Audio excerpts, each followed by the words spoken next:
बहुत धन्यवाद आपके सूत्र संचालन के लिए। और मैं उम्मीद करता हूँ कि आप सभी लोग अपनी आवाज़ को म्यूट कर दें। कहीं कहीं से आवाज़ आ रही है। और जैसे कि हमारा आज का 18वां क्लास है, 17 पायदाने हमें पूरी कर ली है और 18वें प्रगति पे हम आगे बढ़ते जा रहे हैं। 18 के बाद 19, 20 इस प्रकार के क्रम में हम आगे आगे बढ़ने वाले हैं।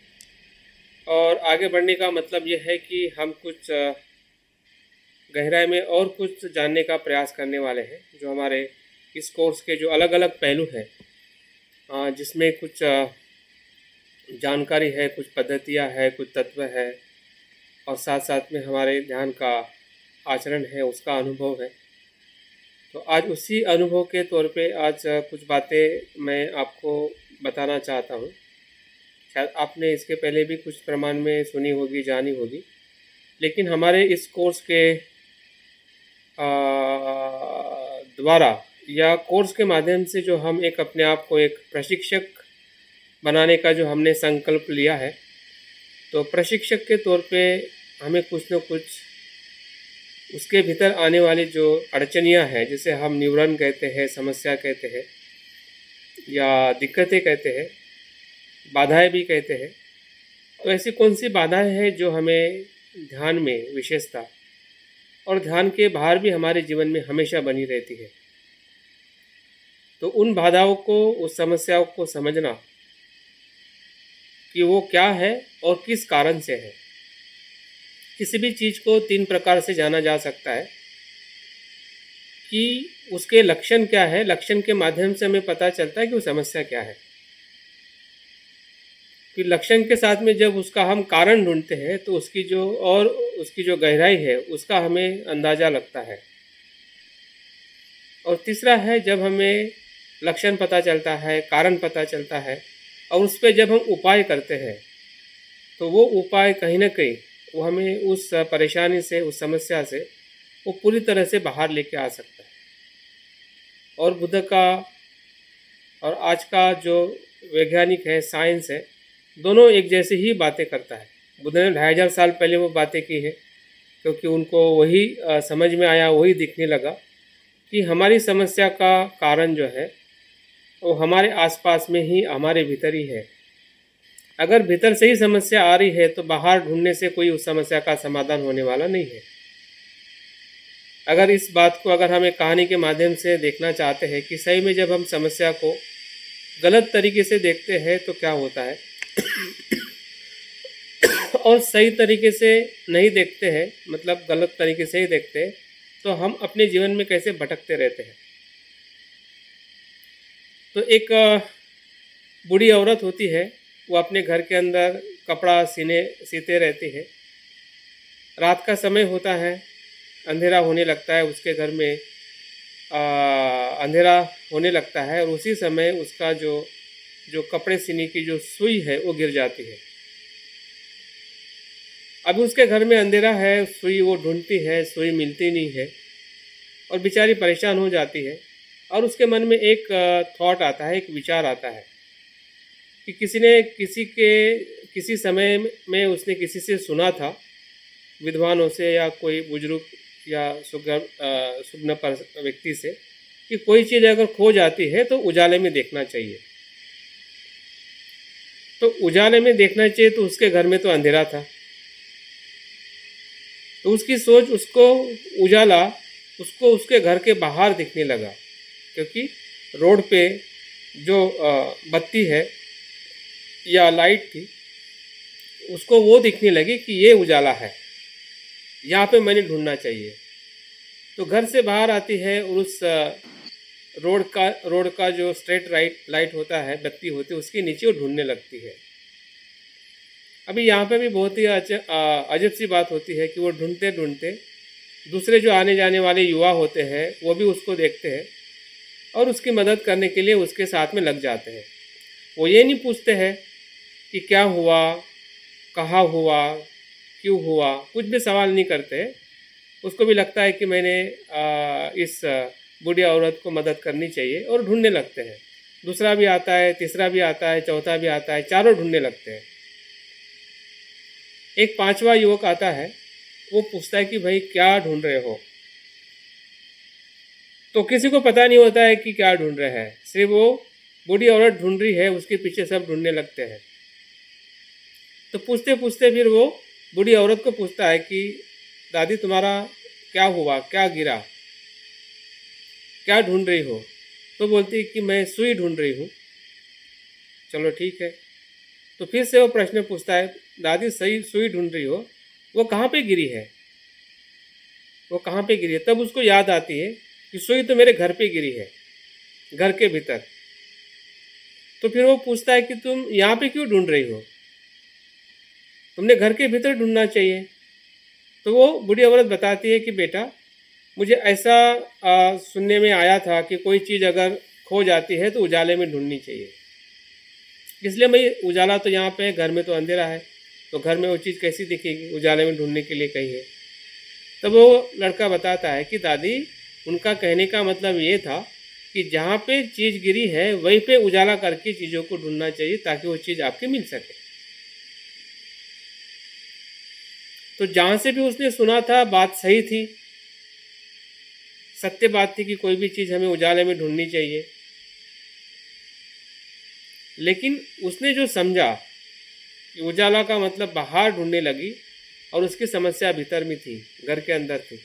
तो बस हमारे जीवन में भी ऐसा ही कुछ हो रहा है, और उस समस्या को उसके कारण के साथ, उसके लक्षण के साथ अगर हम जानते हैं और उसके उपाय को भी अगर हम उसके उपाय धीरे धीरे करते हैं, तो निश्चित ही है कि जो भी हमारी ध्यान में आने वाली समस्याएं हैं, जैसे हम 5 न्यूरन कहते हैं या 5 हिंड्रेंस कहते हैं, तो इस न्यूरॉनों पे भी हम कार्य करेंगे ध्यान के भीतर। और ध्यान के भीतर अगर हम कार्य कर सकते हैं तो हम ध्यान के बाहर भी कार्य कर सकते हैं, या ध्यान के बाहर कार्य करेंगे तो आप ध्यान के भीतर भी कार्य कर सकते हैं। तो देखते हैं कि आज हम इसी कुछ मुद्दों को लेके मैं आपके बीच में आज का विषय ध्यान का एक गहरा जो अनुभव है, जो अनुभव हमें उपचार समाधि तक ले जा सकता है, कि हमारे मन को जैसे जैसे हम इस 5 न्यूरॉनों से शांत करते हैं वैसे वैसे हमारा चित्त जो है वो एक ऐसे ध्यान की अवस्था में पहुंचता है जहां से हमारे मन में ध्यान के जो अंग है, जो आज सुबह हमने ध्यान किया था, वो उपचार से अर्पणा समाधि में ले जाने के लिए हमें मदद करता है। अगर उपचार समाधि में अगर हम 5 न्यूरॉन पे काम नहीं करते हैं तो 5 न्यूरॉन शांत नहीं होने की वजह से हम उपचार समाधि को प्राप्त नहीं करते। उपचार समाधि को प्राप्त करना ही दूसरा अर्थ है कि 5 न्यूरॉनों को शांत करना, और वो शांत तभी होंगे जब उसके लक्षण हमें पता चलेंगे, जब उसका कारण हमें पता चलेगा, और उस लक्षण को और कारण को जानते हुए उस पर हम उपाय करेंगे। अगर उपाय नहीं करते हैं और लक्षणों को नहीं जानते हैं तो वो न्यूरॉन जो है अपने आप शांत होने वाले नहीं है। बोधि सत्व शांतिदेव आचार्य ऐसे कहते हैं कि ये सभी न्यूरॉन जो है या अकुशल मानसिक अवस्थाएं जो है, उसको ना हाथ है, ना पैर है, ना मुंह है। क्या कहते वो? ना उसके हाथ है, ना पैर है, ना मुंह है, उसका खुद का कुछ भी नहीं है। लेकिन जब वो आपके भीतर आ जाते हैं तब आपका ही मुंह इस्तेमाल करते हैं, आपके हाथ इस्तेमाल करते हैं, आपके पैर इस्तेमाल करते हैं, और वो फिर आतंक फैला देते हैं। तो उसका कुछ नहीं है, वो हमारा ही है, वो हमारा इस्तेमाल करता है। लेकिन हम उसको नहीं जानने के कारण क्या हो रहा है कि वो हमारा पूरा नियंत्रण ले लेता है, और हमें लगता है कि मैं ऐसा क्यों कर रहा हूँ, मुझे दुख क्यों हो रहा है, मुझे द्वेष क्यों आ रहा है, या मेरे मन में ऐसे नकारात्मक भाव विचार क्यों है। तो हमारे लिए आज संधि है कि हम अपने आप को बचाने के लिए, सुरक्षित रखने के लिए हमने आज 5 न्यूरॉनों को थोड़ा और गहराई में जानने का प्रयास करेंगे, और उसके बाद हम उसको ध्यान के माध्यम से भी उसको हम कुछ सराव करने का प्रयास करेंगे, ताकि हमें दोनों प्रकार से आज का विषय हमारे अभ्यास के क्रम में हमें एक ऊंचाई की तरफ या एक आत्मविश्वास की तरफ हमें आगे बढ़ा सकता है।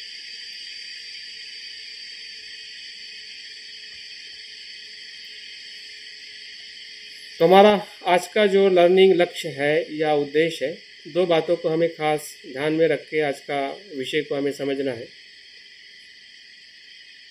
कि हमारा जो मानवीय मन है उसकी जो 5 समस्या को हेतु के साथ समझना है और जानना है।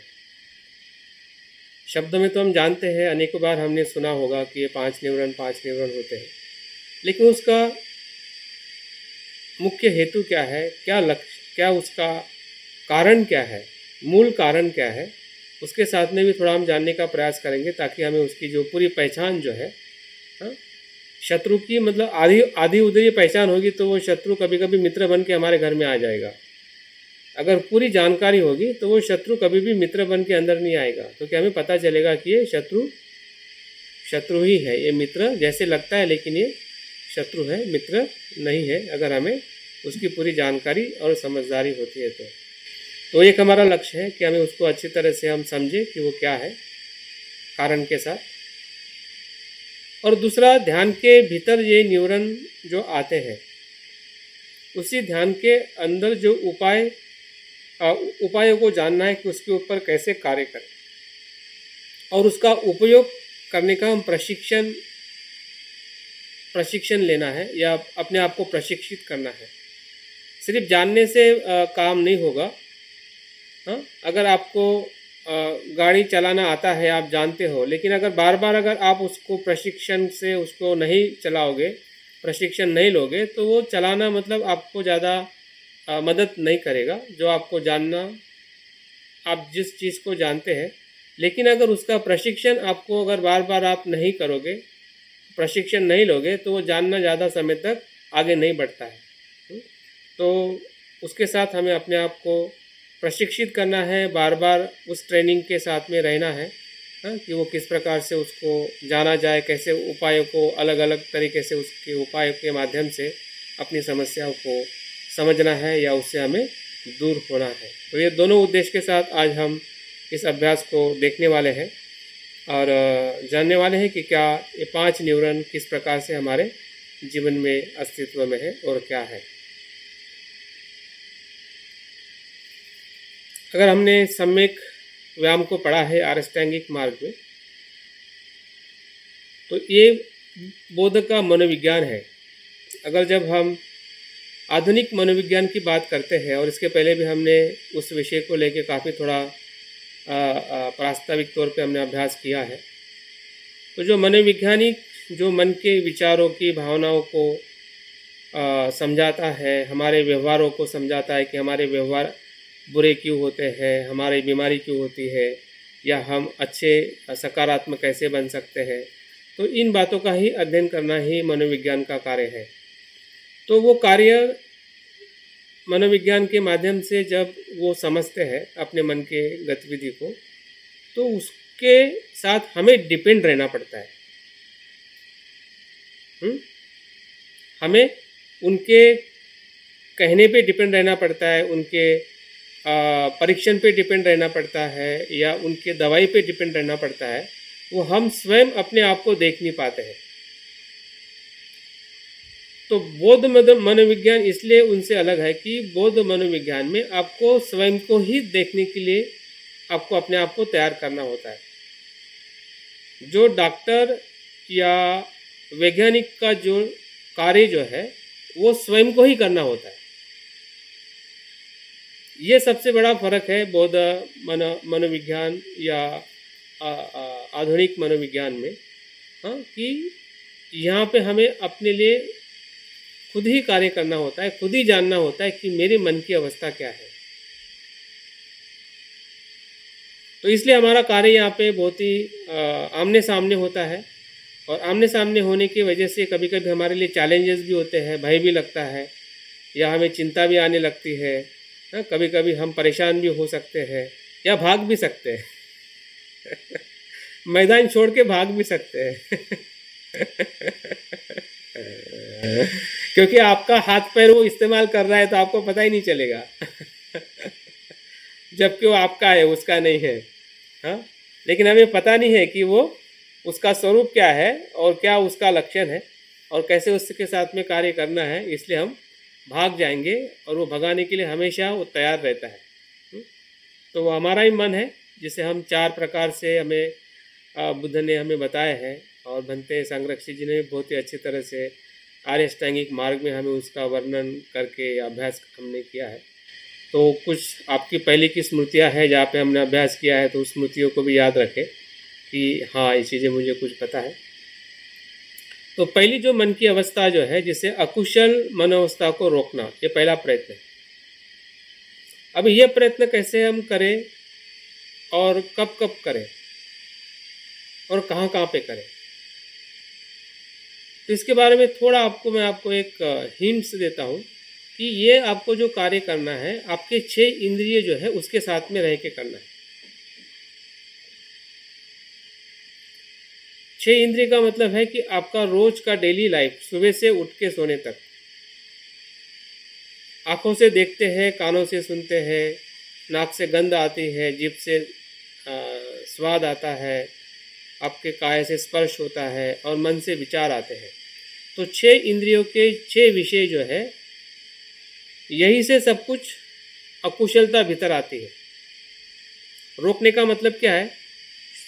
सीधे और सरल शब्द में कि इंद्रिय संवर, इंद्रिय की स्मृति, इंद्रिय का संयम। इंद्रिय का संयम का अर्थ यह है कि आपके 6 इंद्रियों की जो ज़रूरत है वो चीज़ें भीतर आने देना है और ज़रूरत से बाहर जो चीज़ें हैं उसको थोड़ा बाजू में बाहर ही रख देना है। अगर आपको 2 रोटी की ज़रूरत है तो 2 रोटी खाइए, तीसरी रोटी को बाजू में ही रखें। ये संयम है आपका, ठीक है। वैसा ही संयम आपके बाकी जो भी इंद्रिय है, उस इंद्रियों के साथ में हम हमेशा बने रहते हैं और हमेशा हमारा जीवन उसी में ही है। हाँ? और वही से बुराइयाँ भीतर आती है। बस इतना ही आपको, अगर हमारे 6 इंद्रिय है तो 6 इंद्रियों पे भले हम पूरी तरह से कार्य ना करें, सिर्फ 3 इंद्रियों पे कार्य करना शुरू करिए। एक तो आपकी जीभ पे कार्य करें तो आपका 50% काम हो जाएगा, ठीक है। और दूसरा काम आँखों पे करें। वही देखें कि जहाँ से आपको एक संतुष्टि का अनुभव मिले या एक समाधान भीतर आए, आकर्षण या ऐसा जो क्या कहते हैं कि आसक्ति है, ऐसे विषय भीतर नहीं आए।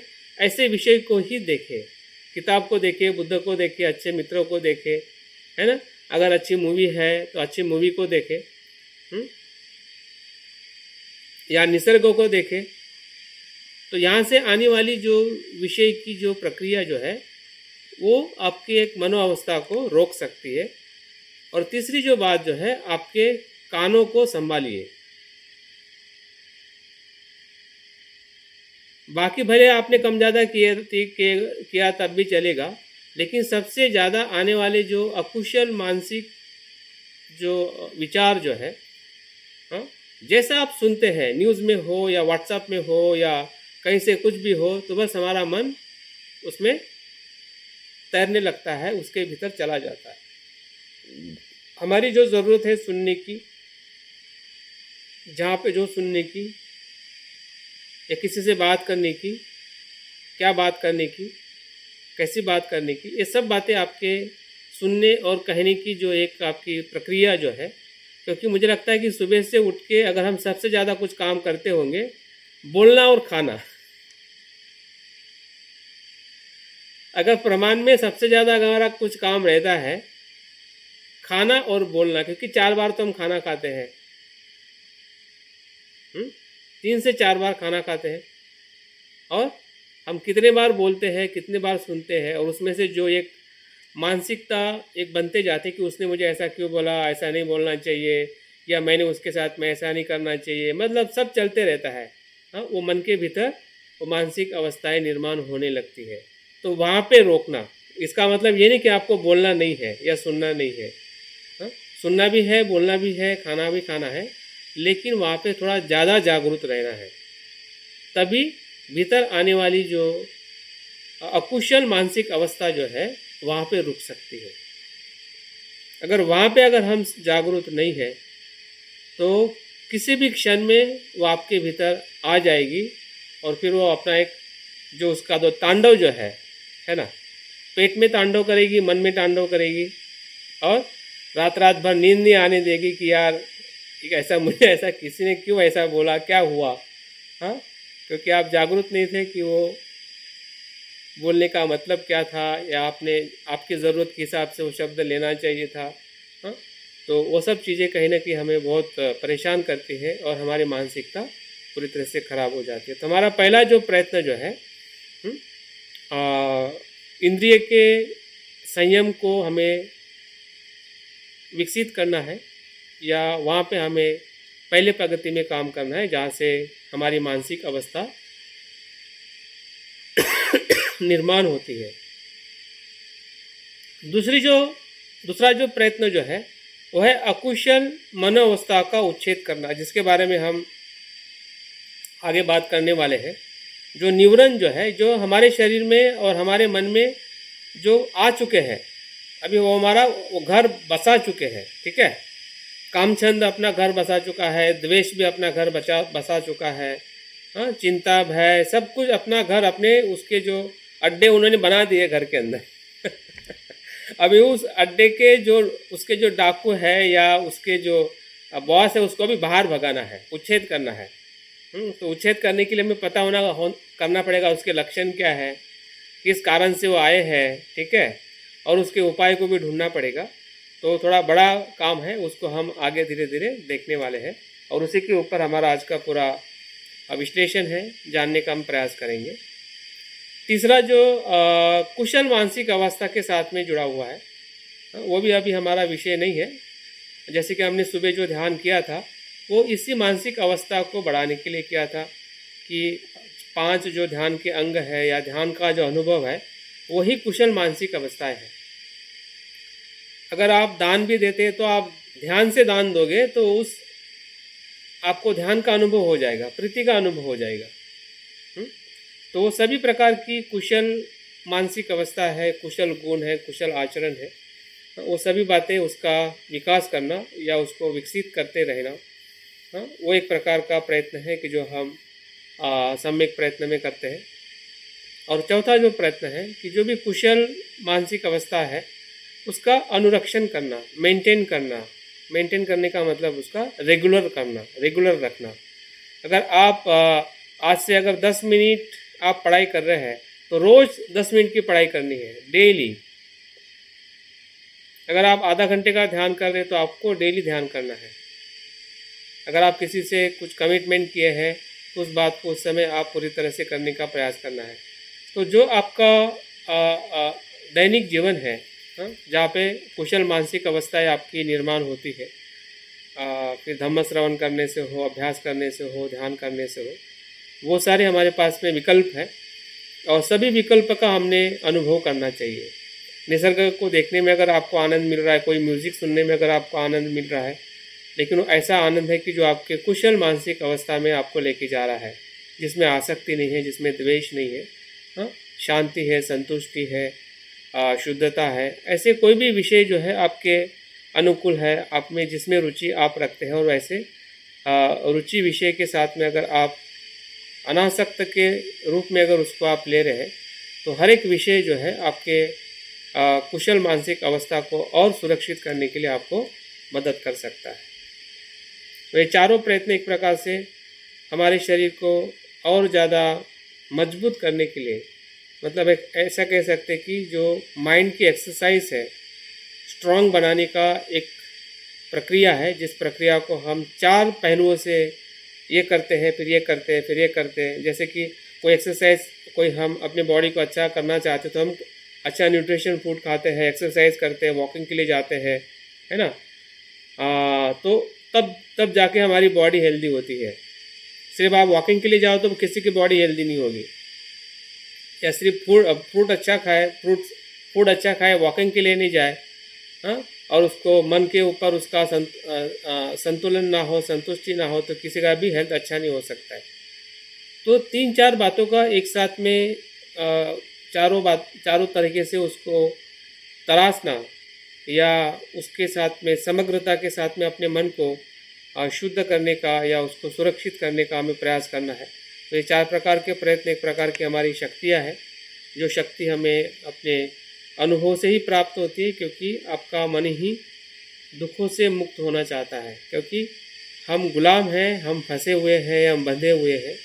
तो वो जो बंदिशती जो है या दुख जो है, वही आपको या हमें बार बार प्रेरित करता है कि इससे आज़ाद हो जाओ, आज़ाद हो जाओ, इससे मुक्त हो जाओ, मुक्त हो जाओ। और जब जैसा जैसा वो मुक्त होने का जो आवाज़ आते रहता है, वैसे वैसे हमारे प्रयत्न भी जो है उसी ऊंचाई की तरफ हमें अपने मन को शुद्ध करने के लिए हमें मदद करते हैं।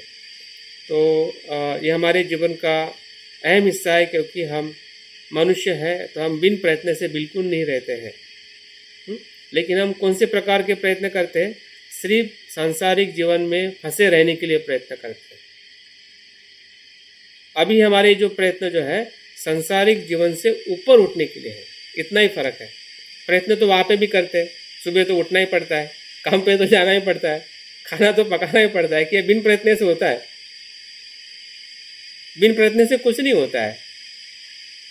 और उसमें आपको सुकून भी मिलता है, आप परिश्रम भी करते हो, दिक्कतें होते फिर भी काम पे जाते हो, हाँ हाँ, घर में झगड़ा होता है फिर भी साथ में रहते हैं, हाँ, सब कुछ हम करते हैं, सब कुछ हम वहीं पे जी रहे हैं। लेकिन ये जो प्रयत्न जो है इस संसार से थोड़ा ऊपर उठने के लिए ये प्रयत्न, इसलिए ये विशेष प्रयत्न की कैटेगरी में आते हैं कि हम अपने आप की जो चेतना जो है, चित्त जो है, वो ऊंचाई की तरफ ले जाने के लिए ये 4 प्रकार के प्रयत्न हमें हम नियमित करते हैं, करने चाहिए। या कुछ जानकारी कम है, अस्पष्ट है, तो हमें जानकारी रख के उसकी स्पष्टता बढ़ानी चाहिए। और यही आध्यात्मिक जीवन है। एक अर्थ में 4 प्रयत्न के साथ में बने रहना, सुबह शाम जब जब हम जागरूक होते हैं, जब जब हमें लगता है कि कुछ छूट रहा है, तो छूट रहा है इसका मतलब इस 4 प्रयत्नों में से ही हमारे कुछ न कुछ प्रयत्न छूट रहे हैं। तो फिर से हमें उस प्रयत्न के साथ में बन जाना है और उसके साथ में अपने सफ़र को आगे बढ़ाना है।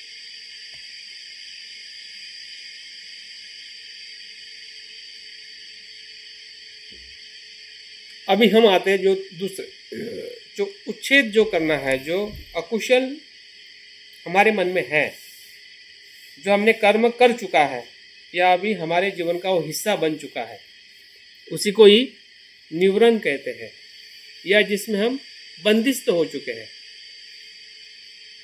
निवरण को ही बंधन भी कहते हैं। हम फंस चुके हैं। ऐसी जो 5 बातें हैं या 5 अकुशल विचार हैं, उन अकुशल विचारों को कैसे क्या है इस अर्थ से हमें जानना है।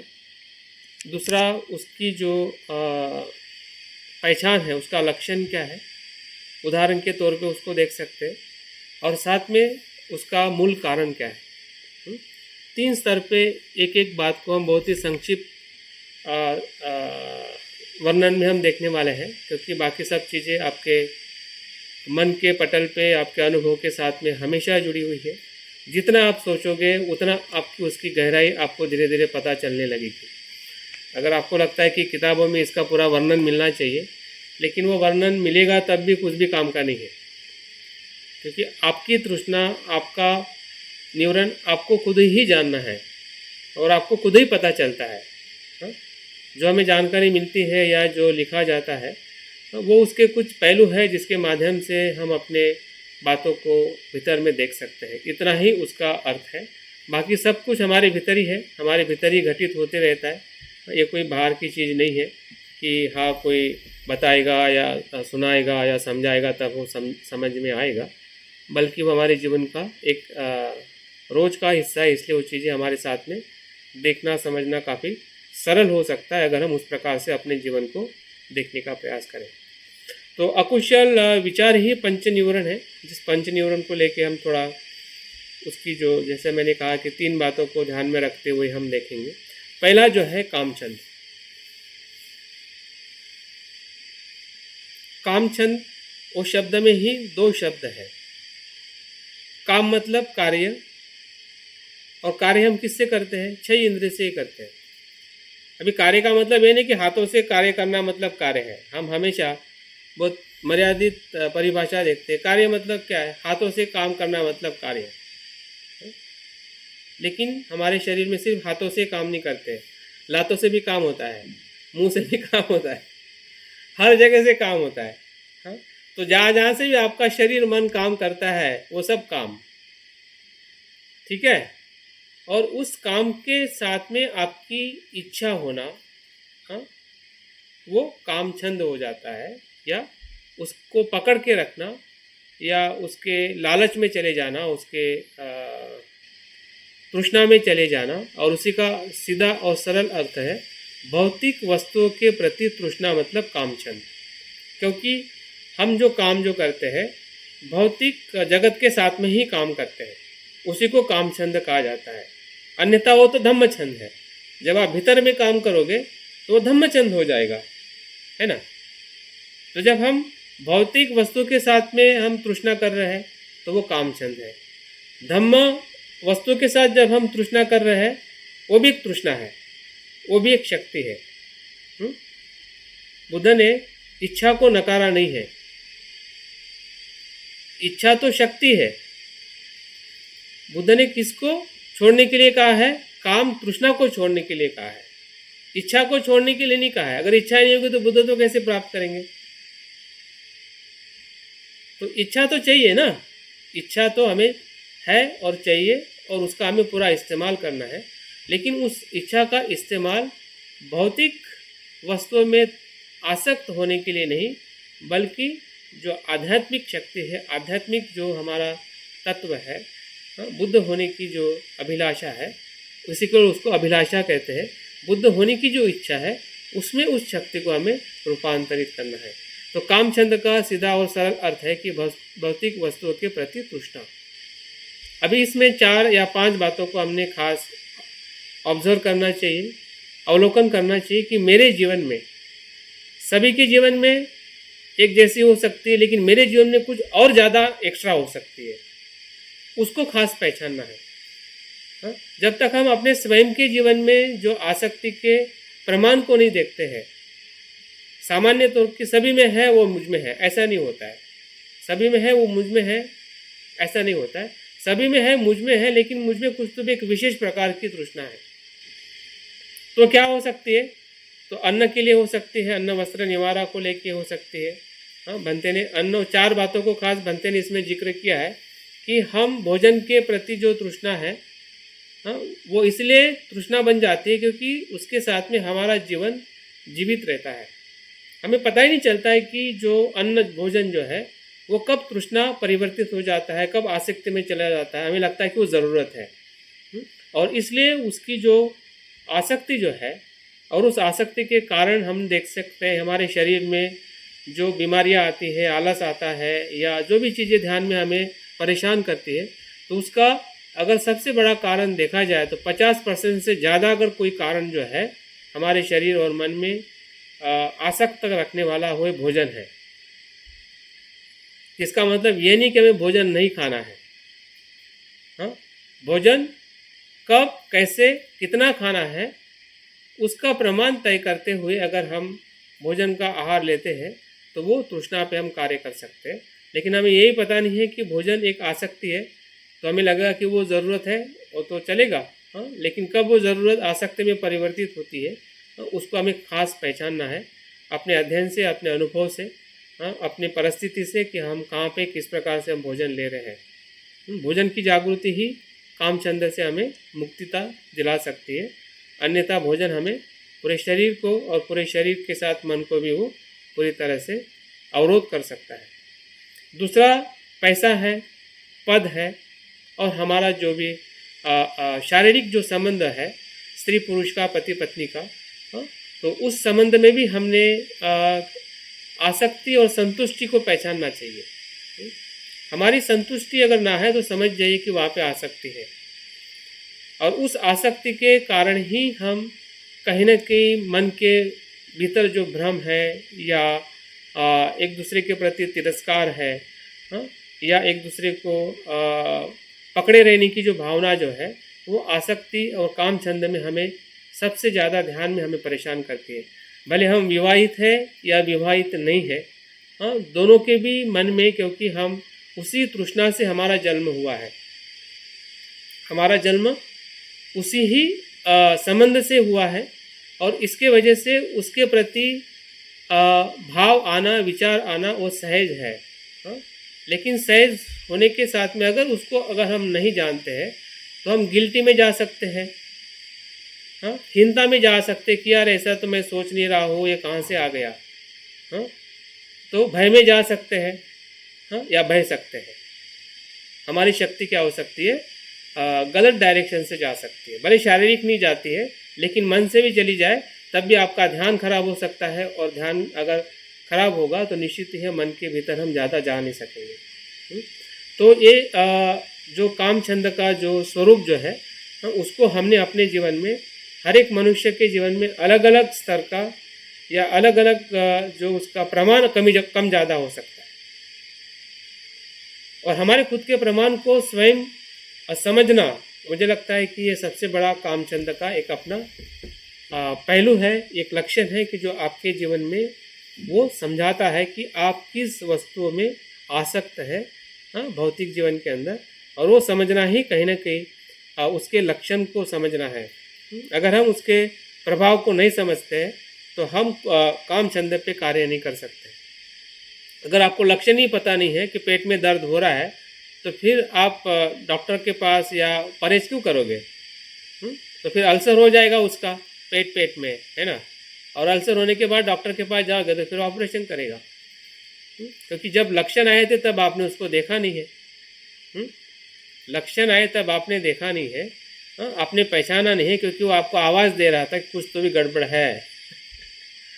तो हमारे जो तृष्णाएँ जो है, अन्न वस्त्र निवारा पैसा पद प्रतिष्ठा या हमारे जो शारीरिक संबंध जो है, उसमें हमने खास पहचानना चाहिए कि मैं किस भाव से, किस विषय के साथ मेरी तृष्णा आकर्षित है, या मैं उसके प्रति, हमें एकदम ज़्यादा ऐसा भी नहीं देखना है कि बिल्कुल मुझ में नहीं है, या बहुत है तो अभी मैं बहुत बुरा इंसान हूँ, ऐसा भी नहीं सोचना है।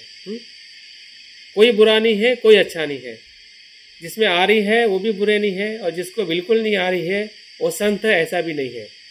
हाँ, अगर वो संत है तो फिर वो निर्वाण प्राप्त होनी चाहिए। अगर निर्वाण प्राप्त नहीं है मतलब वो भीतर में कहीं न कहीं सुप्त अवस्था में है, ठीक है। लेकिन हमें कहीं न कहीं उसका गहराई से अवलोकन करना है कि भौतिक जीवन और आध्यात्मिक जीवन जो है, दोनों की जो शुरुआत जो है वो इसी से शुरू होती है, क्योंकि आपका काम छंद ही तभी शांत होता है कि जब आप आपकी ज़रूरत को पहचानते हैं। ज़रूरत को पहचानने का अर्थ है कि आप संतुष्ट हो जाते हैं कि आपकी 2 रोटी की ज़रूरत है, और 2 रोटी के साथ में जब आप उतनी ही ज़रूरत जानते हैं कि मेरी जो भूख है, मेरा आहार है 2 रोटी है और मुझे 2 रोटी में संतुष्ट होना है, तो बाकी पूरी शक्ति जो है आपकी धम्म छंद में परिवर्तित हो जाती है, और वहीं से हमारा आध्यात्मिक जीवन शुरुआत हो जाता है।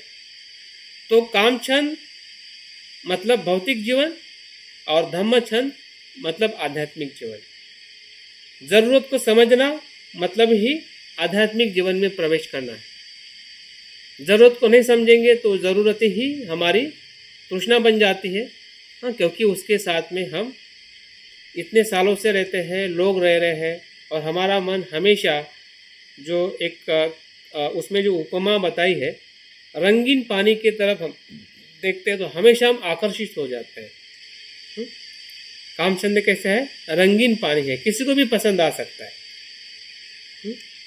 किसी को भी पसंद आता है।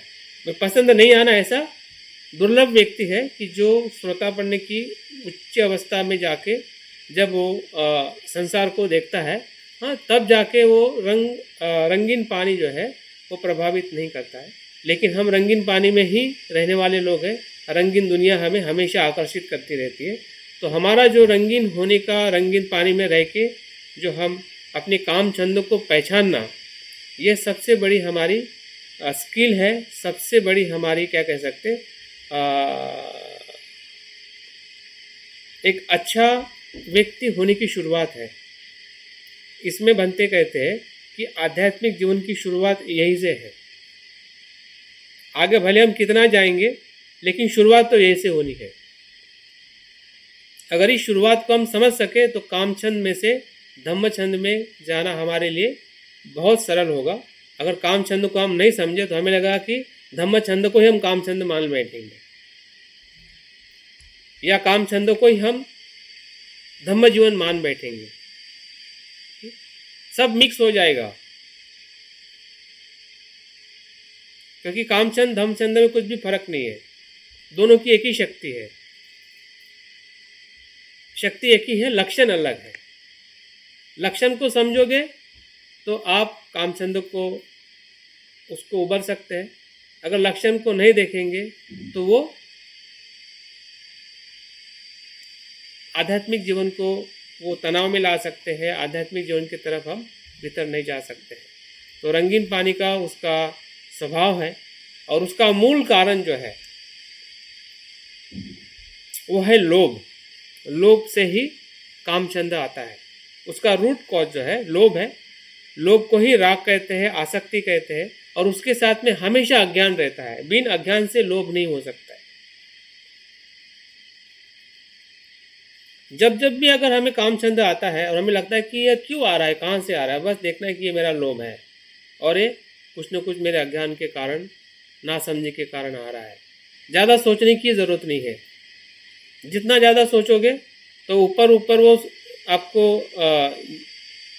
जाल में फंसा देगा, और ना आप समझ पाओगे ना वो समझने देगा, क्योंकि उसका रूट मूल कारण जो है वो उसका लोभ है।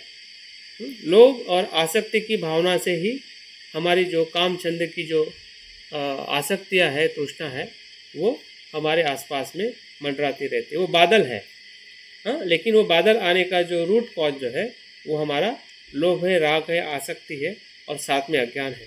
और अज्ञान का ही दूसरा नाम जो है वो है यो योनिसो मनस्कारा, अयोनिसो मनस्कारा।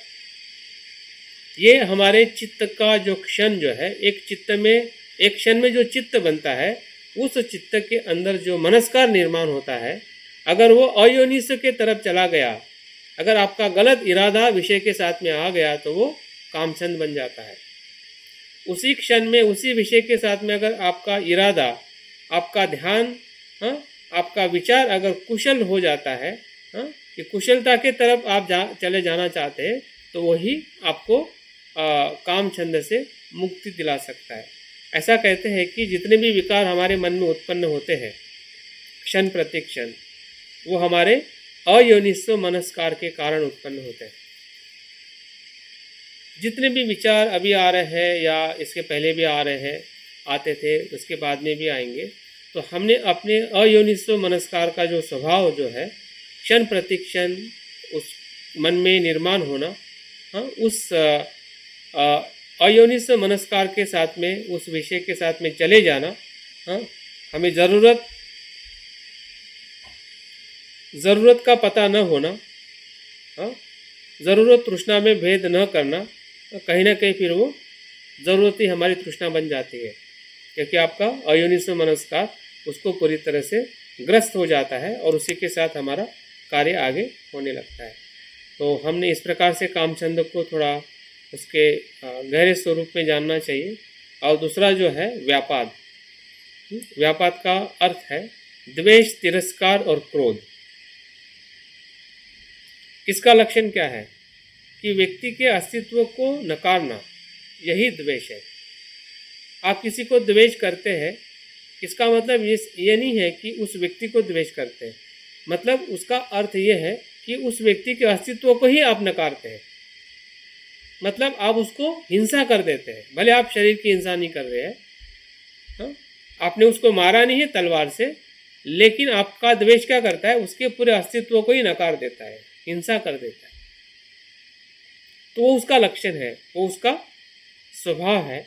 और दूसरा उसका लक्षण ये है कि जहाँ जहाँ पे भी हमारी तृष्णा की पूर्ति नहीं होती है, वहाँ पे द्वेष आता है।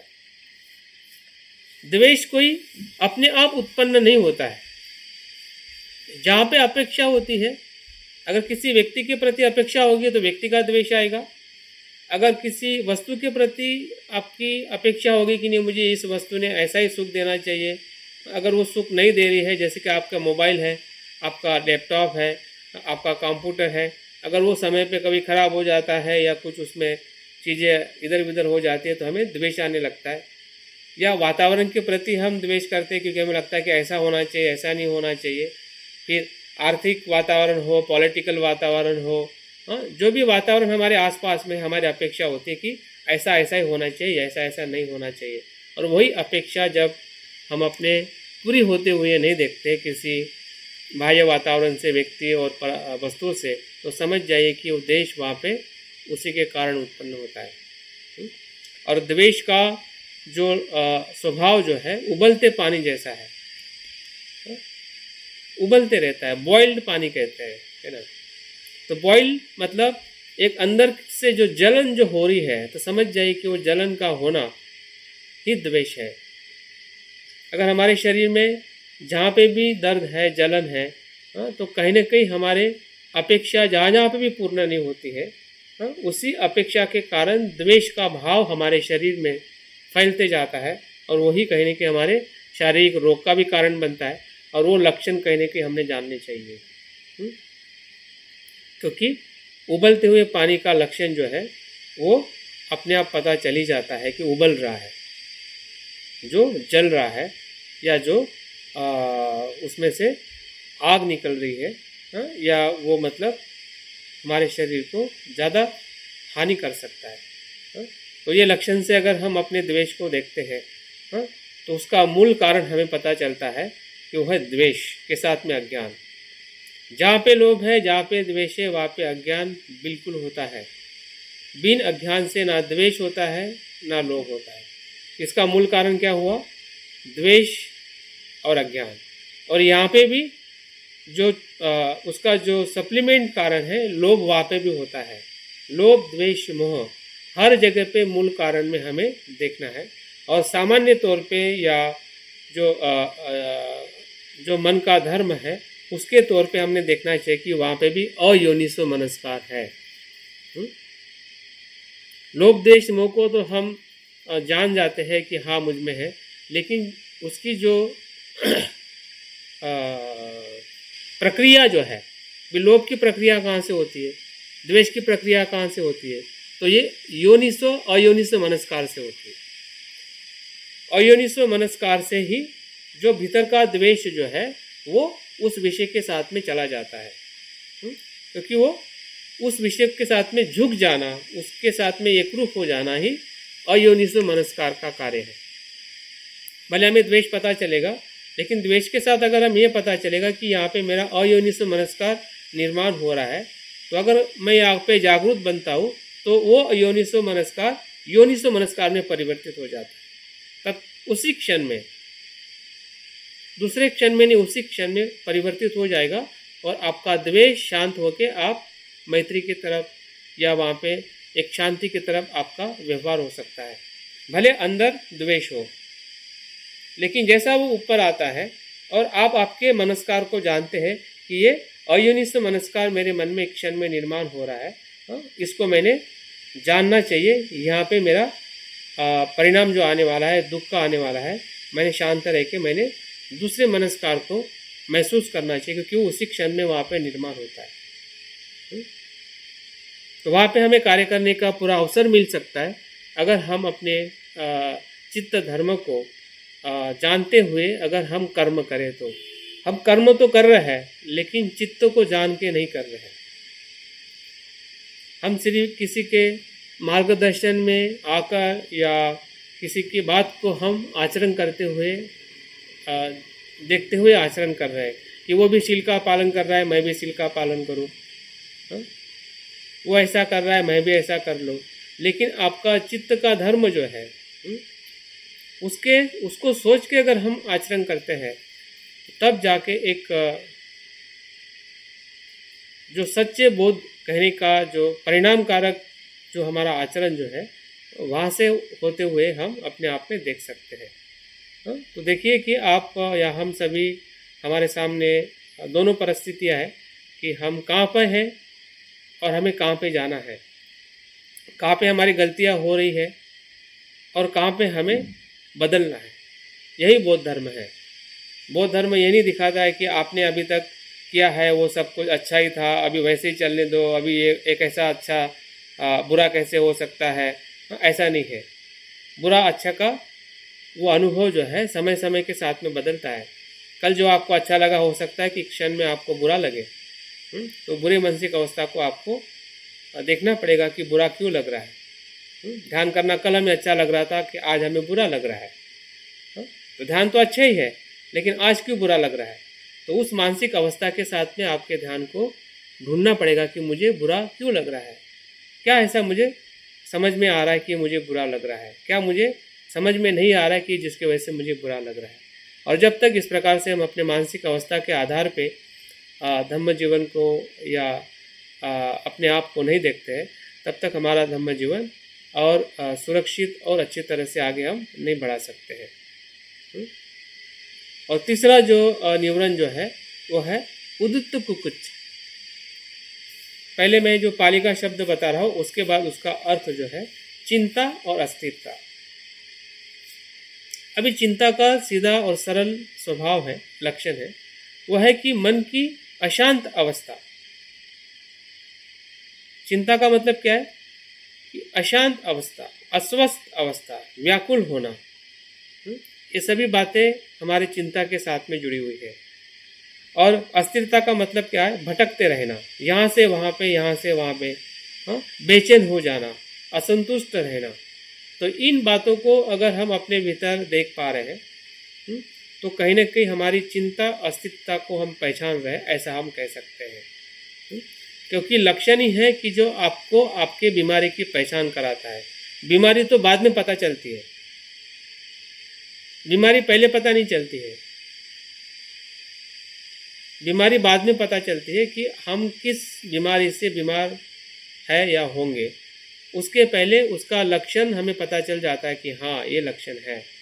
और लक्षण के साथ में अगर बीमारी को हम भाप ले तो वो बड़ी बीमारी नहीं बनेगी, वो रोग नहीं होगा, क्योंकि हम जान रहे हैं कि इसका लक्षण कहीं ना कहीं इस प्रकार से मैं महसूस कर रहा हूँ। तो उसका उपाय भी आपको सहजता से मिल पाएगा। क्योंकि वो बीमारी में परिवर्तित नहीं हुआ है, रोग में परिवर्तित नहीं हुआ है। लक्षण मतलब रोग नहीं है। लक्षण मतलब एक आवाज़ है, एक संकेत है कि तुम बीमार होने वाले हो या तुम्हें बीमारी होने वाली है। वो एक आगाज है, एक जागृति है कि आपको वो जागरूक कर रही है कि लक्षणों के माध्यम से। फिर वो शरीर की बीमारी हो या हम यहाँ पे मन की बीमारी को लेकर देख रहे हैं, या मन के विचारों में जो अकुशलता आ रही है उसके भी अपने लक्षण होते हैं, जो हम उसको आराम से देख सकते हैं कि अगर हमारी अशांत अवस्था है, व्याकुलता है, यहाँ से वहाँ भटकने का अगर हमारा अस्थिर मन है, बेचैन मन है, असंतुष्ट मन है, तो समझ जाइए कि ये किसी न किसी प्रकार की हमारी चिंता और अस्थिरता है। किसी विषय के साथ हो सकती है, किसी व्यक्ति के साथ हो सकती है, किसी परिस्थिति के साथ हो सकती है, हमारे किए हुए कर्म के साथ हो सकती है। हमने किसी को कुछ बुरा कहा है, बुरा किया है, या भविष्य में कैसे होगा, अच्छा ही होगा क्या, अच्छा होगा कि नहीं। तो ये सभी बातें कहीं ना कहीं हमारे इर्द गिर्द होने वाली घटनाओं के साथ में ही जुड़ी है। तो उस स्वभाव को जानना, लक्षण को जानना ही एक उसकी सच्ची पहचान है।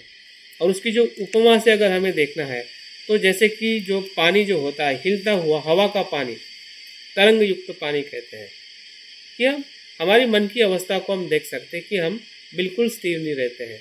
अगर हम ध्यान कर रहे हैं तो ध्यान के साथ पूरी तरह से समर्पित नहीं रहते हैं। कभी लगता है कि नहीं, अभी ध्यान करने के साथ अभी पढ़ाई कर लूँ, अभी पढ़ाई करने के लिए बैठ जाते हैं, फिर ऐसा लगता है कि यार ये पढ़ाई ठीक नहीं है। वो आदि छोड़ के फिर बोलते कि नहीं चलो अभी बात किसी से कर ले। तो ये जो कहीं ना कहीं हमारी जो अस्थिरता दिखाई देती है उसको हमने पहचानना चाहिए। क्योंकि वो उसी प्रकार से है कि जो हमारा मन जो है, एक जो भी विषय पे हम आगे बढ़ना चाहते हैं वहाँ पे हमें संतुष्टि नहीं मिल रही है। ध्यान में है, खाने में है, या जो भी हम अपने जीवन में व्यवहार कर रहे हैं तो उसमें पूरे संतुष्टि के साथ अगर हम आगे नहीं बढ़ रहे तो निश्चित ही उसमें हमारी जो मन की जो अवस्थाएं जो है वो चिंता और अस्थिरता के रूप में हम देख सकते हैं। तो अस्थिरता चिंता आना वो बुरा नहीं है, लेकिन बुरा तब है कि वो बीमारी में परिवर्तित हो जाना, वो रोग में परिवर्तित हो जाना। क्योंकि वो आना इसलिए स्वाभाविक है क्योंकि हमने वो कर्म किया है तो वो परिणाम तो आएगा। जो आपके भीतर अगर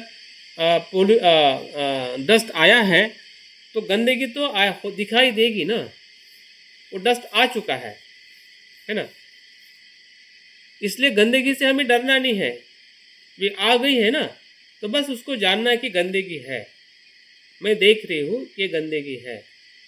जैसा आप जानोगे तो आपका झाड़ू आपके हाथ में आ जाएगा, नहीं जानोगे तो क्या होगा, वो डस्ट वैसे पड़ा रहेगा।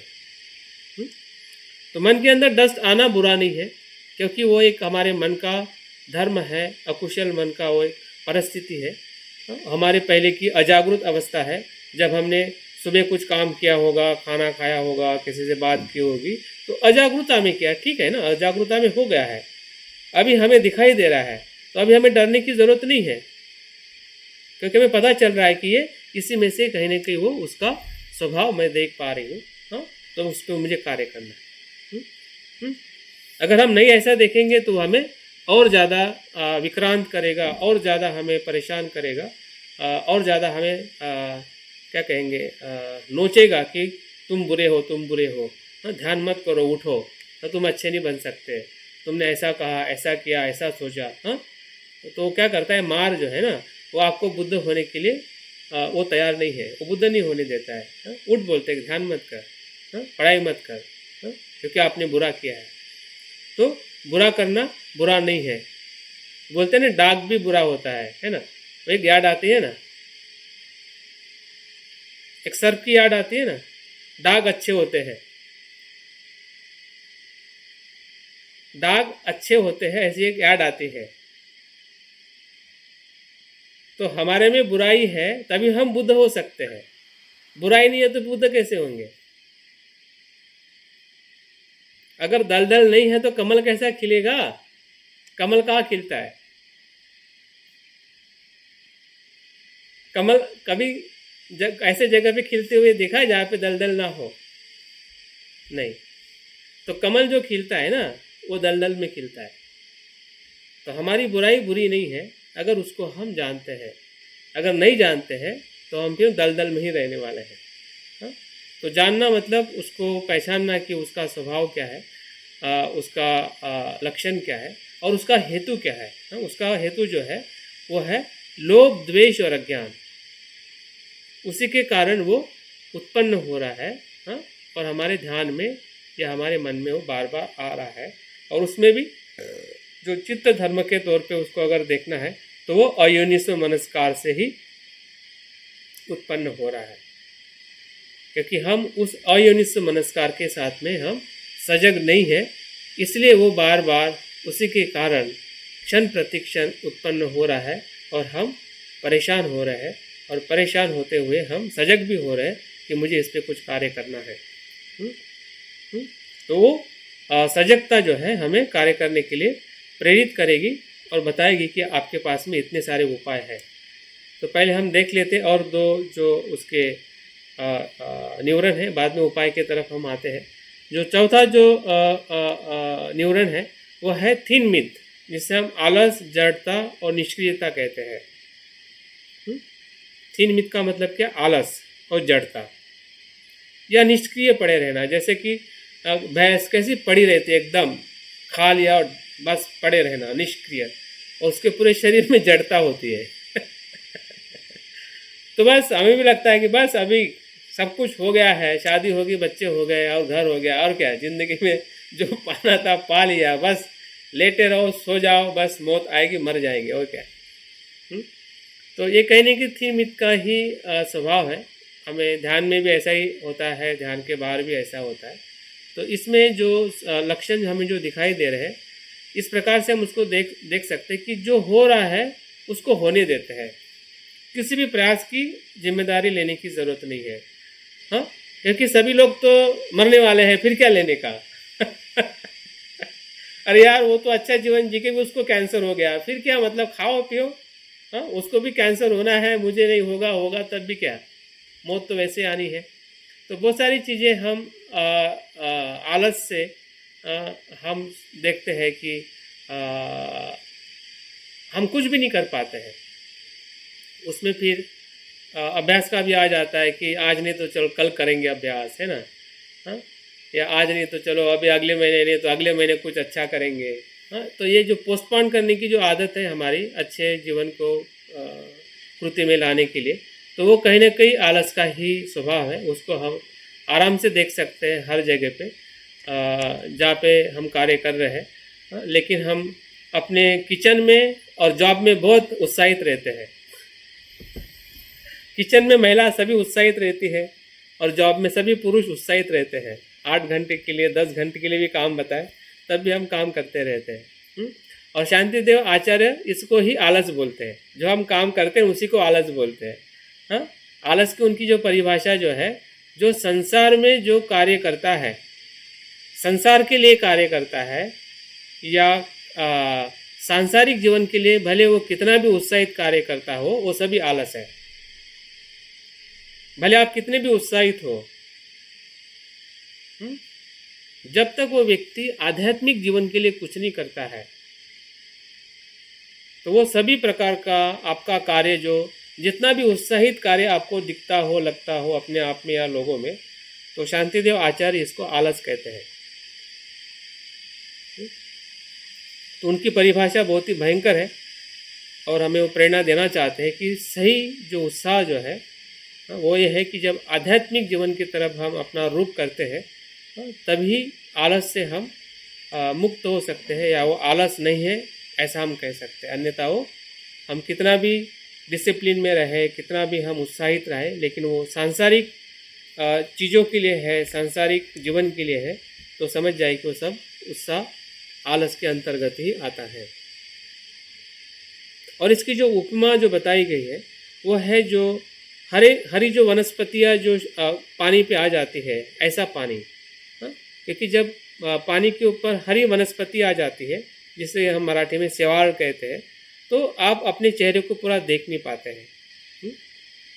तो हमारी आलस में आप अपने आप को देख नहीं पाते कि आप क्या हो, आप क्या बन सकते हो, आपके भीतर क्या शक्ति है, आपने क्या करना चाहिए। ये सब बातें कैसी मतलब एकदम फीकी हो जाती है, या उधर बिल्कुल हमारा ध्यान ही नहीं जाता है, क्योंकि वो हमें कुछ भी समझ में नहीं आता है। खाओ पियो सो और स्मशान भूमि जाओ, बस। वो भी मृत्यु को एक्सेप्ट कर लेता है, उसको पता है कि मृत्यु तो आने वाली है, क्योंकि उसने हजारों 10 मृत्यु को तो देखा रहता है, इसलिए मृत्यु नहीं आएगी तो ऐसा तो वो बोल नहीं सकता है। उसको भी पता है कि मृत्यु आने वाली, उसके पहले जितना है खा लो पी लो और सो लो। यही जीवन है, और इसी को कहीं ना कहीं आलस के तौर पे उसको हम देख सकते हैं। और इसका भी जो मूल कारण है वही है जीवन के प्रति हमारा लोभ द्वेष मोह, और जो अयोनिसो मनस्कार है, अपने जीवन को हम गलत तरीके से हम उसको देख रहे हैं, स्वीकार कर रहे हैं, तो वही मनस्कार हमें उस थिन मिथ की तरफ हमें लेके जाता है। 5वां जो निवरण है, जिसे हम विचिकित्सा कहते हैं, उसका भी सीधा सरल अर्थ है शंका और अनिश्चितता। अनिश्चितता का अर्थ है अनिर्णायक होना, किसी भी प्रकार का निर्णय अपने जीवन में न लेना। शंका होना अच्छा है, लेकिन शंका का समाधान होने के बाद में भी जब हम निर्णय नहीं लेते हैं कि ये कुशल है, ये अकुशल है, और कुशल को मुझे छोड़ना है, अकुशल को मुझे छोड़ना है, और कुशल की तरफ मुझे बढ़ना है। तो जब हम कुशल की तरफ बढ़ने का जब निर्णय नहीं लेते हैं, हाँ, तो समझ जाइए कि हम विचिकित्सा में है। उदाहरण के तौर पे अगर हमें पता है कि ध्यान करना कुशल कर्म है, फिर भी मन में एक शंका आती है कि यार ध्यान से सही में मुझे सुख मिलेगा, ध्यान से सही में मुझे एकाग्रता होगी, या ध्यान से सभी मेरा सब कुछ अच्छा हो जाएगा। हाँ, एक तरफ हमें स्पष्टता है, दूसरी तरफ शंका आ रही है, क्योंकि हम उस ध्यान को पूरी तरह से निर्णय नहीं ले रहे कि नहीं, कि ध्यान से मुझे सब कुछ समझ में आ सकता है कि जो मैं अपने जीवन में समझना चाहता हूँ। तो उसमें हमारा निश्चय नहीं होने की वजह से तो कहीं ना कहीं वो शंका जो है ध्यान में या हर एक हमारे कर्म में हमें अवरोध निर्माण करती है। और वो लक्षण हम हमेशा देख सकते हैं, रोज देख सकते हैं, सुबह से उठने के लेके शाम तक। हाँ, जो भी हमारी अकुशलता अवस्था आ रही है, जो भी हमें श्रद्धा निर्माण हो रही है, जो भी हम कर्म करते हैं, हर एक कर्म में कहीं ना कहीं हमें शंका उत्पन्न हो जाती है। और हम हमेशा अच्छा काम करने में भी हमारा जो अनिच्छा होती है, काम तो हम अच्छा करते हैं लेकिन पूरी इच्छा से नहीं करते। काम तो करते हैं, आप खाना पकाते हैं, जॉब पे जाते हैं, पढ़ाई करते हैं, हम ध्यान भी करते हैं, हाँ? लेकिन उसमें पूरी इच्छा नहीं होती है, पूरी श्रद्धा नहीं होती है। हाँ? आधी अधूरी श्रद्धा से, आधी अधूरी इच्छा से वो काम हम करते हैं। तो समझ जाइए कि अगर ऐसा हो रहा है तो निश्चित ही है उसके भीतर कहीं ना कहीं अस्पष्टता है या विचिकित्सा का उसमें असर है। और उसका जो अनुभव जो है ऐसे पानी के साथ में हम देख सकते हैं कि जैसा दुर्गंध युक्त पानी होता है, बदबूदार पानी, गटर का पानी। हाँ, अभी गटर के पानी को जब हम देखते हैं और उसका स्मेल लेते हैं तो हमें वो पसंद नहीं आता है। हाँ, हम उस पानी का उपयोग नहीं कर सकते। तो समझ जाए कि ऐसे ही हमारी विचिकित्सा जो है हमें कहीं पे भी आगे बढ़ने के लिए कभी भी मदद नहीं करते, हमेशा हमें वहीं पे घुमाते रहेगी। और हम ना किसी भी निर्णय पे आ पहुँचेंगे कि नहीं मैंने ये करना ही है, क्योंकि मुझे पता है ये मैं क्यों कर रहा हूँ, इसका परिणाम क्या है। और उसके साथ में हम विश्वास के साथ में आगे नहीं बढ़ते। तो समझ जाइए कि हर एक चीज़ जो हमारे आसपास में हम अच्छे कर्म के तौर पे भी कर रहे हैं और सफल नहीं हो रहे हैं, तो कहीं ना कहीं विचिकित्सा का जो प्रभाव है उसको हम जान नहीं पा रहे हैं, उसके लक्षण को हम पहचान नहीं पा रहे हैं। तो इसलिए उसके लक्षण को पहचान के उसके ऊपर हमें कार्य करना बहुत ज़रूरी है, ताकि हम उसकी समस्या से हम बाहर आ सकें और हमारे मन को और ताकत शक्तिशाली और शुद्ध बना के हम अपने उसके मन का अपने जीवन के लिए इस्तेमाल कर सकें। अभी हम इस विषय के आखिरी पड़ाव में आए हैं कि ये सभी न्यूरॉनों को कैसे हम मुक्ति दिलाएं, हाँ? या कैसे शांत किए जाए। हमारे पास में भंते जी ने 5 प्रकार के उपाय दिए हैं। एक के बाद एक उपाय का हम इस्तेमाल कर सकते हैं। ये पांचों न्यूरॉनों के लिए पांचों उपाय कर सकते हैं, या एक एक न्यूरॉनों के लिए आप एक एक उपाय का इस्तेमाल कर सकते हैं। वो आपके आधार पे है कि आप किस प्रकार से कब कैसे इस्तेमाल करना चाहते हैं। तो ये ध्यान के भीतर भी हम इसका इस्तेमाल कर सकते हैं और ध्यान के बाहर भी आपके जो न्यूरॉन है उसके ऊपर हम इसका उपयोग कर सकते हैं। और जब तक इसका उपयोग नहीं किया जाएगा तब तक हमारे न्यूरॉन शांत नहीं हो सकते हैं। अगर डॉक्टर आपको प्रिस्क्रिप्शन लिख के देता है और दवाई आप नहीं खाते हैं, आपको पता है ये दवाई खाने से ही मैं इस बीमारी से दूर हो सकता हूँ, तो ये एक डॉक्टर का ही मेडिसिन है, प्रिस्क्राइब किया हुआ भंते ने हमें बताया हुआ है। और आपको भी अपने स्वयं के अगर बुद्ध होना है, स्वयं के डॉक्टर होना है, तो ये दवाई आपके भीतर है, ये मुझसे भी लेने की ज़रूरत नहीं है। ये आपको खुद ही पता चलेगा कि ये चीज़ को मैं खुद समझ रहा हूँ, इस कार्य को, इस उपाय को मुझे समझ में मेरा मन ही बता रहा है कि उपाय मेरे भीतर ही है। क्योंकि आपका कुशल मन ही आपका अकुशल मन पे कार्य करने का उपाय है, दूसरा कोई मन नहीं है। दूसरे का मन आपके मन पे कार्य नहीं करता है, आपका खुद का मन ही जो अकुशल है, अकुशल मन पे कार्य करने वाला आपका खुद का ही कुशल मन है, जिसे हम जागरूक मन कह सकते हैं, जिसे हम सकारात्मक मन कह सकते हैं।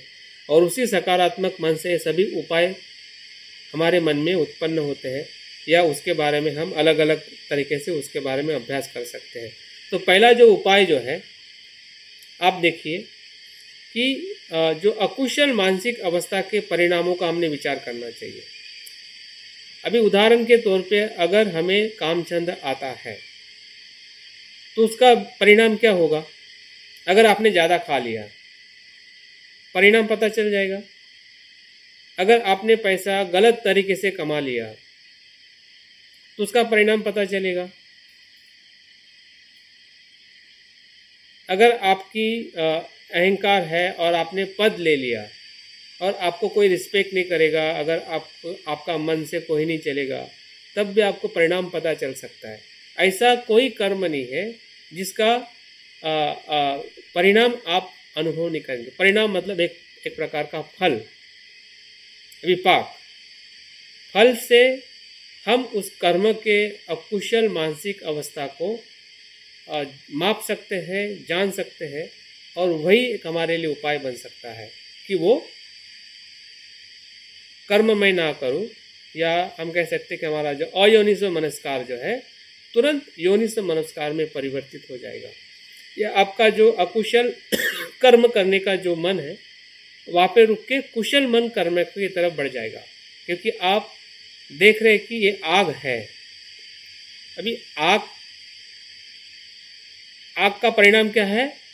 जलाना है ना, जलाना, नष्ट करना। अगर आप आग के पास में हाथ डालोगे तो क्या करेगा? वो जलाएगा। तो आप क्या करोगे? तो आग से आप बच जाओगे। वैसे ही जितने भी अकुशल मानसिक अवस्थाएं जो है वो क्या है? आग की तरह है। बुद्ध ने क्या कहा है कि लोभ द्वेष मोह क्या है? आग है, अग्नि है। और 6 इंद्रियों में जो विषय आ रहे हैं वो भी अग्नि है, क्योंकि वो तृष्णा के स्वरूप में आ रहे हैं। लेकिन जैसे आप जागरूक बन जाते हो तो भीतर अग्नि का आना कम हो जाता है, क्योंकि आप ज़रूरत के हिसाब से चीज़ लोगे, फिर वो अग्नि के हिसाब से नहीं लोगे। हाँ, क्योंकि आपको पता है कि ये अग्नि भीतर आएगी तो मुझे जला डालेगी। अग्नि का परिणाम क्या है? आपके भीतर आपके शरीर और मन को जलाना, दुखी करना। और उस विपाक के आधार पे हम अपनी जो अकुशल मानसिक अवस्था है, फिर वो कामचंद की हो, उसके बारे में भी आप लगा के देख सकते हैं। द्वेष है, द्वेष से आप किसी को मारोगे बोलोगे तो आपकी मित्रता कम होगी। किसी को आपने ज़्यादा मारा तो आपको झगड़ा हो सकता है या पुलिस केस हो सकती है। बहुत सारे परिणाम हैं द्वेष के माध्यम से। हम देखते हैं कि हिंसा हो सकती है, उसका परिणाम आपके हृदय पे हो सकता है। अभी भूल जाइए कि हिंसा होगी नहीं होगी, लेकिन आपके हृदय पे तो परिणाम होगा। आपका ब्लड प्रेशर बढ़ेगा, आपका शरीर में बीमारी होगी, तो उसका परिणाम ही तो हुआ। उस परिणाम को भी अगर देख के, अगर द्वेष को अगर हम कम करना सीखे, हाँ, या उसके ऊपर हम कार्य करें, हाँ, तो समझ जाइए कि आप आपके पहले उपाय की तरफ आगे बढ़ रहे हैं। हाँ, वैसे आपका चिंता है, आलस है या विचिकित्सा है, उस सभी के विपरिणाम जो है, या उसके जो विपाक का अगर हम चिंतन करते हैं, जितने भी बुरे विचार हैं उसके बुरे विचार का विपाक या परिणाम का अगर हम चिंतन करते हैं तो निश्चित ही है वो चिंतन आपको क्या कर देगा? प्रोटेक्ट करेगा। और जो जागरूक इंसान है वो कभी भी उस परिणाम के साथ में जाना नहीं चाहेगा। अगर जागरूक नहीं है तो समझ जाइए कि वो आपका मन उधर ही जाएगा। हाँ, अगर जागरूक बन रहे हैं तो आपका मन वहाँ पे नहीं जाएगा। तो हमें वहाँ पे एक उपाय मिल सकता है कि हम उसके परिणामों का या विपाकों का चिंतन करें और हम अपने निवरणों से अपने आप को मुक्त करें। ध्यान में भी अगर द्वेष आ जाता है, हाँ, तो द्वेष आने से तो क्या होगा कि आप बोल सकते हैं कि अभी द्वेष आएगा तो मेरा ध्यान खराब हो जाएगा, या फिर मेरे शरीर पे परिणाम होगा, तो क्यों मैं अभी उस व्यक्ति के बारे में द्वेष करूं? क्यों मैं उसके बारे में ज़्यादा सोचूं? चलो, आ रहा है, चले जा रहा है, मैं अपने ध्यान पे अपने मन को लगाऊं। तो आप ध्यान के भीतर भी इस उपाय का इस्तेमाल कर सकते हैं, हाँ, और ध्यान के बाहर भी अगर इस प्रकार की मानसिक अवस्था हमारे आसपास में आती है तो वहाँ पे भी हम उसका इस्तेमाल कर सकते हैं। दूसरा जो उपाय जो है वो है विपरीत भावना का उत्पन्न करना, मतलब कुशलता का अकुशलता में विकास करना। जैसे कि कामचंद है तो उसको धम्मचंद में परिवर्तित करिए। अगर आप खाने में धम्मचंद लग रहा है तो आप भोजन दान करिए। तो भोजन दान करने का क्या होगा? वो उसका विपरीत होगा, है ना। अगर आपको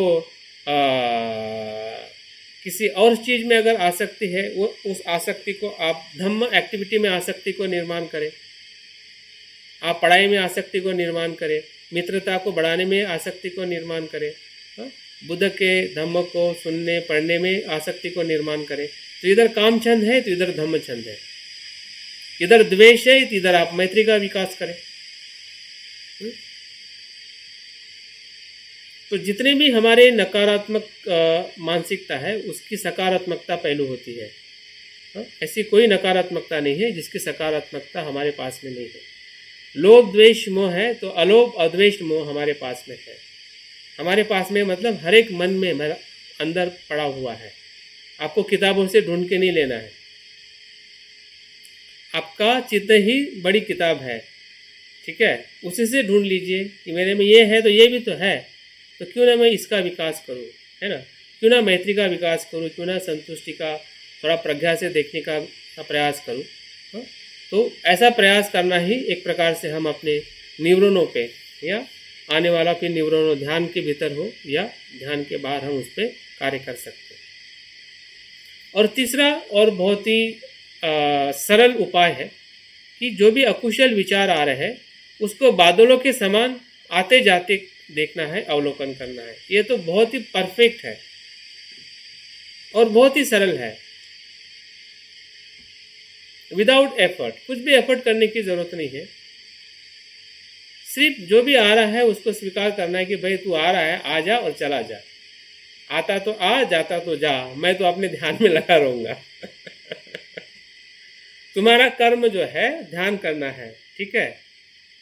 तो इतना भी अगर हम ध्यान के भीतर अगर तीसरा अगर उपाय इस्तेमाल करते हैं तो ध्यान हमारा बहुत ही अच्छी तरह से हो सकता है। कितने भी प्रकार के विकार हमारे मन में आए फिर भी हम हिलेंगे नहीं, वो हिलाने का प्रयास करेंगे, हाँ, क्योंकि उसका वो स्वभाव है, हाँ। लेकिन अगर हमारे पास में एक शस्त्र है कि उसको हम आते जाते बादलों की तरह देख रहे हैं तो वो हमें ज़्यादा परेशान नहीं करेगा। क्यों?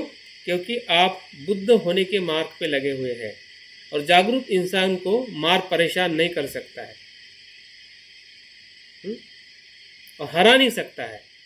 परेशान करेगा लेकिन हरा नहीं सकता है। बुद्ध को मारने हराया कि बुद्ध ने मार को जीता? बुद्ध ने मार को जीता, हाँ, मार ने बुद्ध को हराया नहीं।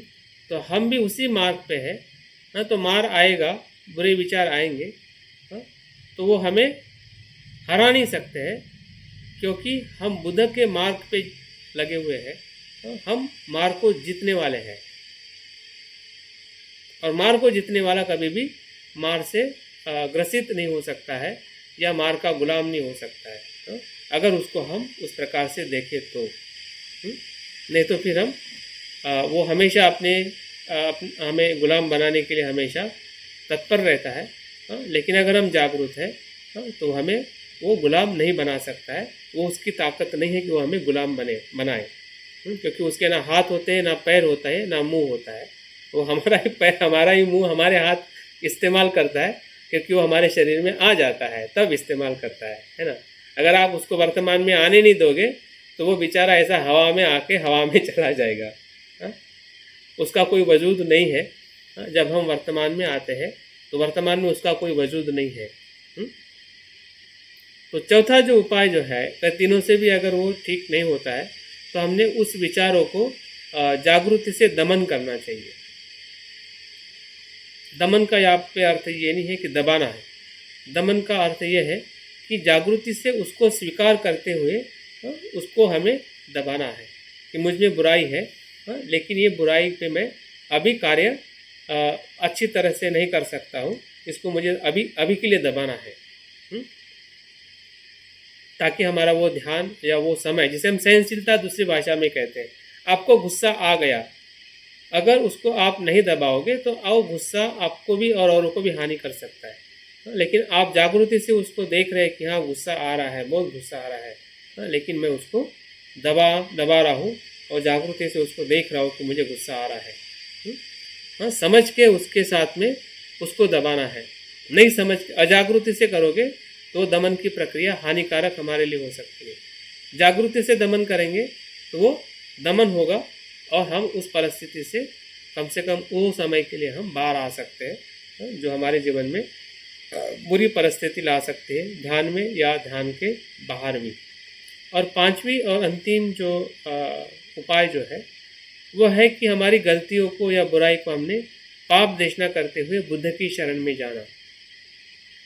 अगर इन सभी बातों से अगर हमारा कोई विचार, कोई भावना, कुछ दर्द, कुछ दुख, भय, चिंता, अस्थिरता, जो भी चीज़ें हमें परेशान कर रही है, अगर हमें लग रहा है कि इन सभी उपायों में कुछ दम नहीं है या उस पर काम नहीं हुआ है, तो सबसे दमदार व्यक्ति है बुद्ध, है ना। तो जैसे कोई पहलवान के पास जाता है तो जो कमज़ोर व्यक्ति होता है वो भी पहलवान बन जाता है कि मेरा दोस्त पहलवान है ना, अभी मुझे कौन मारेगा। क्योंकि बलशाली व्यक्ति के पास में जब आप जाते हो तो फिर आपका भी बल बढ़ जाता है, भले आप कमज़ोर हो, ठीक है। तो वैसे ही बुद्ध जो है बलशाली है, और बलशाली व्यक्ति के पास जब हम जाते हैं पूरी ईमानदारी के साथ अपनी क्षमताओं को जानते हुए, तो वो बल जो है हमारे में भी आ जाता है और हम उस परेशानी से, उस दुख से उस समय के लिए मुक्त हो सकते हैं और उस पर हम कार्य करने के लिए आगे बढ़ सकते हैं। क्योंकि बुद्ध का अस्तित्व ही हमें बल देता है कि हम भी ऐसे कमजोरी से या ऐसे न्यूरोनों से या बंधनों से हम लड़ सकते हैं। और यही बुद्ध होने का मार्ग है, जब हम बुद्ध की शरण में जाके उनसे हम प्रेरणा लेते हैं।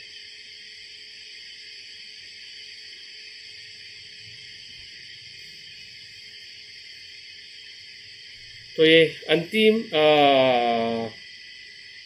तत्व है कि जो हमने अभी तक सम्यक व्यायाम को लेके जो बातें की है, और भंते ने इसी को एक नया शब्द दिया है जिसको जागृत उत्क्रांति कहते हैं, है ना।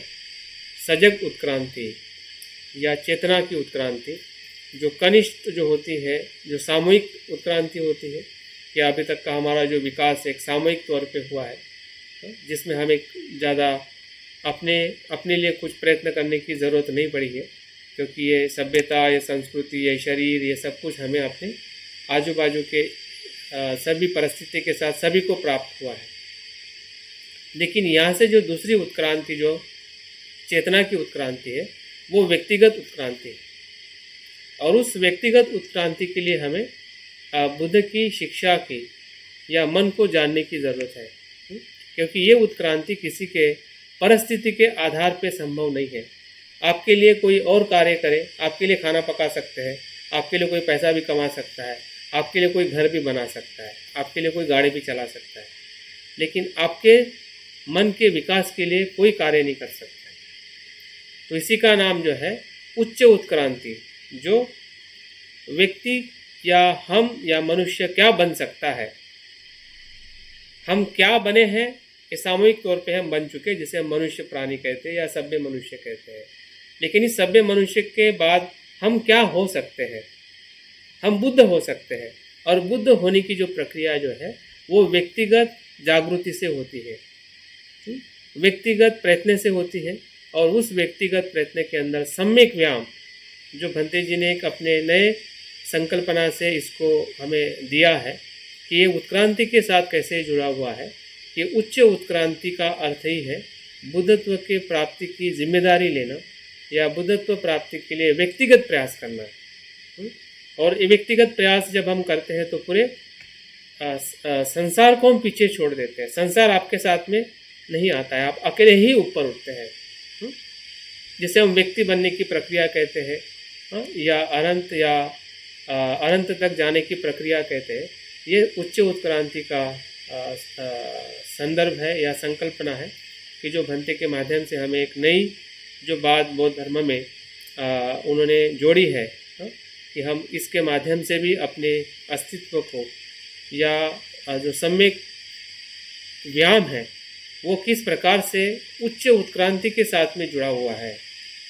जो हमने अभी तक 4 प्रयत्नों में हमने जो देखा है, या 4 प्रयत्नों में जो दूसरा प्रकार का प्रयत्न है कि अकुशलता को उच्छेद करना, उच्छेद करने का ही अर्थ है कि कहीं ना कहीं हमारी जो कुशल मानसिक अवस्था है उसका विकास करना है।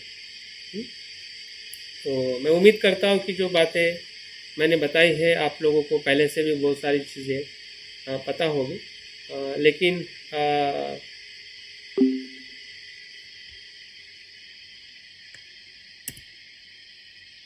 हमारे विषय के साथ जो चीज़ें विषय के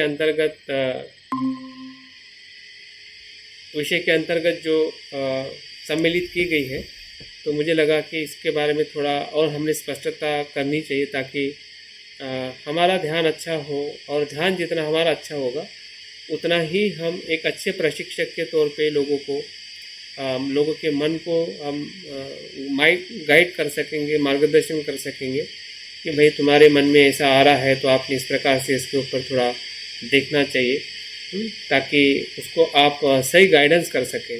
क्योंकि मैं देख पा रहा हूँ, शायद आप भी देख पा रहे हैं कि पूरे शिक्षा में जो बातें हो रही है, अभ्यास हो रहा है, उसमें सबसे जो विषय जो महत्वपूर्ण है, मन का विषय छूटते जा रहा है। और मन का विषय पढ़ने वाला कोई मनोविज्ञान में पढ़ लेता है, BA MA करता है, लेकिन वो मनोविज्ञान पढ़ना मतलब पूरे समाज में मन के बारे में जान लेना ऐसा नहीं है। तो हर एक मनुष्य एक अपने आप में मन के साथ में उत्पन्न होता है। बुद्ध ने कहा कि हर एक हमारी कृति मन से होती है, वही उत्पत्ति होती है, उसी से हम काम करते हैं, उसी से हमारा सुख दुख निर्माण होता है। और ऐसे मन को अगर हम खुद नहीं जाने या औरों को जानने के लिए अगर हम प्रशिक्षित नहीं करें, तो मुझे लगता है कि शिक्षा क्षेत्र में जो एक कमी है या हमारे समाज में जो मन के तरफ देखने का जो रुख है, वो कहीं ना कहीं कम है। और उस प्रयास को हमें एक अपनी जिम्मेदारी समझ के हमें अपने प्रयासों से एक कार्य के लिए हमें आगे बढ़ना है। और इसलिए ध्यान ही एक ऐसा माध्यम है कि जिसके माध्यम से हम अपने मन को सरलता से, सूक्ष्मता से और वैज्ञानिक तौर पे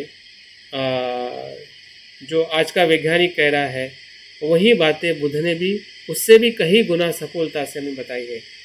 जो मनोवैज्ञानिक मन की खोज नहीं कर पाया है, विश्लेषण नहीं कर पाया है, ऐसी अनेकों बातों का और बहुत ही बहुखूबी से और सरलता से उन्होंने विश्लेषण करके हमें दिया हुआ है। हमें ग्रंथ के माध्यम से भी हमारे सामने है, या हमारे ध्यान के अनुभव है, आपके साथ में जुड़े हुए जो अनुभवी लोग हैं, उनके माध्यम से भी आप ध्यान और मन के बारे में बहुत अभ्यास कर सकते हैं। और उस अभ्यास का हमारे लोगों तक उसका लाभ लेके जाना, ये आपकी मेरी हम सबकी जिम्मेदारी है। अगर वो जिम्मेदारी हम उठाते हैं तो उठाने का मतलब यही है कि हम थोड़े और ग्रहणशील बने और थोड़ा समझदार बने अपने विषय को लेके, जिसे हम कह सकते हैं कि हमें पारंगत होना है।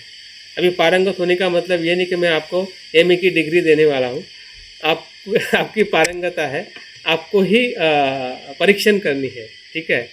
मैं कुछ फार्मूला दे सकता हूँ कि आप पारंगत हो रहे हैं, लेकिन बाकी तो आपकी जो पारंगता है, आपकी जो स्किल जो है, वो आपको ही आपके अनुभव से ही उसको मूल्यमापन करना है, ताकि आपको विश्वास से ही लोगों के बीच में ले जाने के लिए मदद करेगा। तो ठीक है, मैं अपनी बात यहाँ पे पूर्ण करता हूँ। अगर कुछ प्रश्न है तो प्रश्न के साथ में थोड़ा हम समय ले सकते हैं। कुछ प्रश्न है इस विषय को लेकर, या समझ में आया है, या कुछ बातें आपके तरफ से आप कहना चाहते हैं तो ज़रूर कहिए।